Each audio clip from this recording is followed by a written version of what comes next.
آپ سب کی آمد کا بہت شکریہ. I would love to draw your attention. آپ سب کی توجہ چاہوں گا پاکستانی قوم کی کہ اس وقت خیبر پختونخوا جل رہا ہے.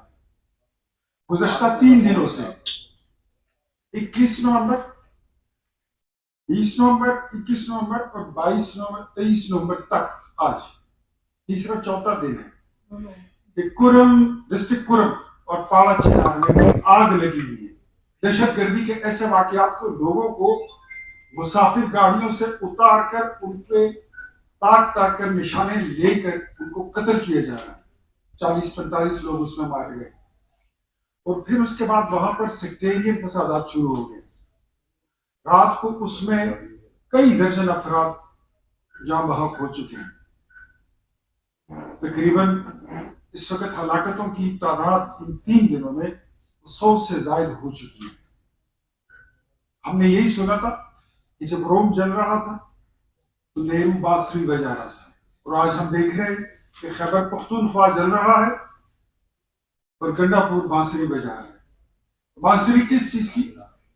ان کو اس سے کوئی لینا دینا نہیں ہے, کوئی سروکار نہیں ہے کہ 20-21 نومبر سے لے کر آج تک 100 سے زائد افراد جان بحق ہو چکے ہیں.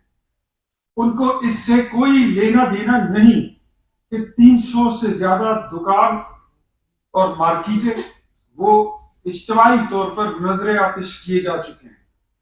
ان کو اس سے کوئی سروکار نہیں ہے کہ 100 لوگوں کے گھروں کو 100 گھر وہاں پر جلا دیے گئے. لیکن ان کو پڑی ہوئی ہے, انہوں نے اپنی سیاست کرنی ہے, اپنی گندی سیاست کرنی ہے. مطالبات کیا ہے؟ ہمارا قیدی چھوڑ دو, اہلی چھوڑ دو, قانون سے ماورا, عدالت سے ماورا ہمارا قیدی چھوڑ دو. ڈسٹرکٹ کورم ایجنسی بنو, ان کا اپنا ضلع مردان چارسدہ, کوئی ایسا علاقہ نہیں ہے جہاں پہ دہشت گردی کے واقعات نہیں ہوئے. گزشتہ 10 دنوں میں دہشت گردی کے تقریباً 10 واقعات ہو چکے ہیں جس میں ہمارے سیکورٹی فورسز کے درجنوں جوان شہید ہو چکے ہیں. ایسے حالات میں ہم یہ دیکھ رہے ہیں کہ پیچھے خیبر پختونخوا میں آگ لگی ہوئی ہے اور آگے یہ لوگ گانے بجاتے ہوئے وفاق کی طرف اور اسلام آباد کی طرف چڑھائی کر رہے ہیں کہ ہم وفاق پہ یلغار کر رہے ہیں, وفاق پہ اٹیک کر رہے ہیں. یہ جی ان کا جہاد ہے, یہ ان کا انقلاب ہے. اور حالت یہ ہے کہ 1 ارب روپے سرکاری خزانے سے وصول کر کے اس کو اس انتشار مارچ پر اور اس یلغار مارچ پر یہ لوگ خرچ کر رہے ہیں. قوم کا پیسہ قوم پہ نہیں لگ رہا, قوم کا پیسہ عمران کی سیاست پہ لگ رہا ہے. پہلے تو ایک نیرو ہوا کرتا تھا, آج میرے خیال میں پی ٹی آئی کی ساری پارٹی, سارے بندر نیرو بن چکے ہیں اور بانسری بجا رہے ہیں. ان کو کوئی فرق نہیں پڑتا کہ اس وقت خیبر پختونخوا ڈینگی کی وبا میں بالکل اس کی لپیٹ میں ہے اور آئے روز درجنوں لوگ فوت ہو رہے ہیں اس سے. ان کو کوئی پرواہ نہیں ہے کہ اس وقت خیبر پختونخوا میں خناق کی بیماری وبا کی طرف پھیل رہی ہے, اس کی طرف ان کی کوئی توجہ نہیں ہے. ان کو کوئی پرواہ نہیں ہے کہ ان کے اسپتالوں میں پیناڈول کی گولی تک نہیں ہے اور خیبر پختونخوا کے مریض پنڈی اور اسلام آباد میں آ کر اور پنجاب جانے پر مجبور ہیں اپنے معمولی علاج کے لیے, لیکن ان کو اس کی کوئی پرواہ نہیں ہے. 2500 سکول ایسے ہیں جس میں آج بھی بچے ٹاٹ پر بیٹھ کر اس سردی کے موسم میں وہ تعلیم حاصل کرنے پر مجبور ہیں. یہ ہے نیا خیبر پختونخوا, یہ ہے ان کا نیا پاکستان, یہ ہے ان کا انقلاب, یہ ہے ان کے وہ جو تعلیمی ایمرجنسی انہوں نے نافذ کی تھی, وہ جو ہیلتھ کی ایمرجنسی انہوں نے نافذ کی تھی, یہ اس کی حالت ہے. در حقیقت وہاں پر حالات یہ ہیں. اور مزے کی بات جو میں آپ کو آج بتانے لگا ہوں above all وہ یہ ہے کہ اس وقت ریسکیو کا ادارہ, یہ پاکستان کی ریاست کا ادارہ ہے, ریسکیو کا ادارہ خیبر پختونخوا کے لوگوں کو زلزلوں میں, سیلاب میں, آگ لگنے کی صورت میں مشکل حالات میں ریسکیو کرنے کے لیے بنایا گیا تھا. ریسکیو کا ہیڈ کوارٹر پشاور میں اس وقت सोशल मीडिया पीटीआई की सोशल मीडिया का हेडक्वार्टर बन चुका है। पंजाब से, सिंध से, लाहौर से और मुल्क के मुख्तलिफ लोगों से इनकी सोशल मीडिया टीमें जाकर इस वक्त रेस्क्यू डिपार्टमेंट के हेडक्वार्टर में बैठी हुई हैं और रेस्क्यू के अमले को वहां से बाहर निकाल दिया गया है।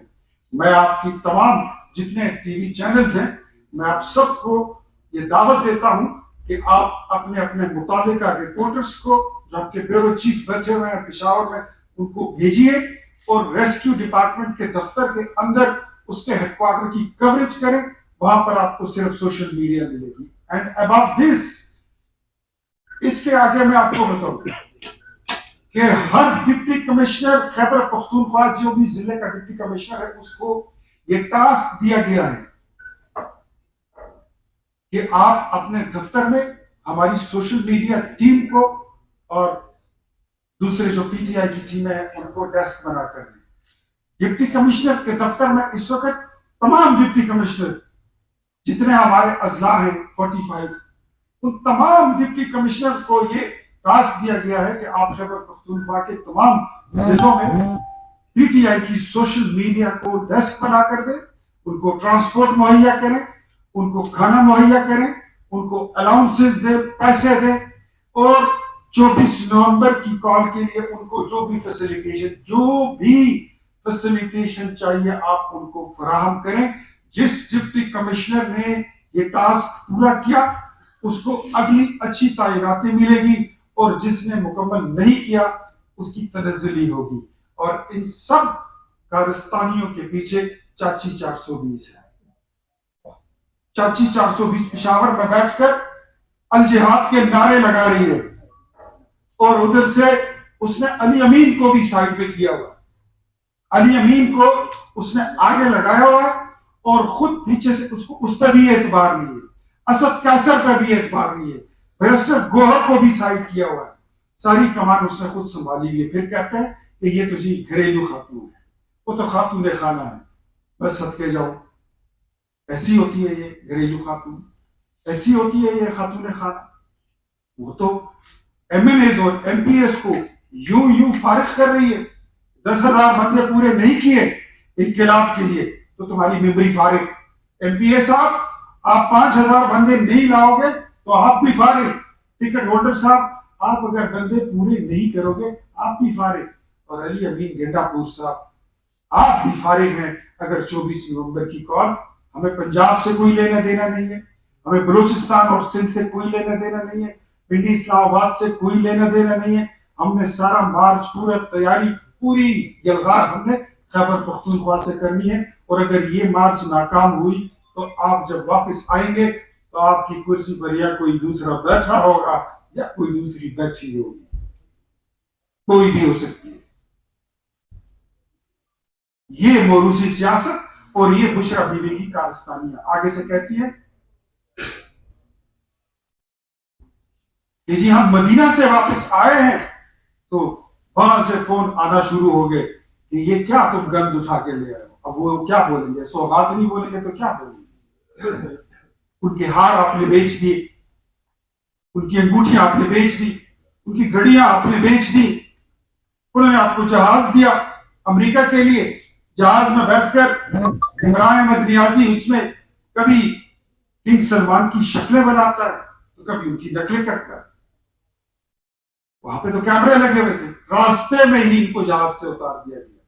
आप पाकिस्तान के ताल्लुकात खराब करना चाहते हो, आपने चाइना के साथ मुल्क के ताल्लुकात खराब किए। और मैं समझता हूं ये अनपढ़ गंवार औरत चाची 420 ये जो कुछ कह रही है इसमें जाहिलियत का अंसर भी है, इसमें गंवारपन का अंसर भी है, लेकिन ये डिलिबरेटली भी हो रहा है कि पाकिस्तान के ताल्लुकात खराब हो। सऊदीया के साथ जिन्होंने हमेशा हमारे मुल्क की मुश्किल वक्त में हमारा साथ दिया, उनके साथ ताल्लुकात खराब। बिल्कुल उसी तरह जिस तरह इन्होंने सीपेक को बंद करके चाइनीज के खिलाफ बयान दिए और चाइना के साथ ताल्लुकात खराब किए। आज चाइना के साथ हमारे ताल्लुकात बहाल हो चुके हैं, सऊदीया हमारे साथ मदद कर रहा है, वो पाकिस्तान की इकोनॉमी अपना हिस्सा डाल रहे हैं। इस वक्त यूएई आपकी इकोनॉमी में अपनी कंट्रीब्यूशन डाल रहा है और आपकी इकोनॉमी इस वक्त یہ قریب ہی آپ کے اسٹاک ایکسچینج ہے، کل انشاءاللہ پرسوں جب کھلے گا تو یہ 1,00,000 پوائنٹس کی یہ اپنی نفسیاتی حد کو صرف عبور نہیں کرے گا، بلکہ یہ پاکستان کی تاریخ بن جائے گی۔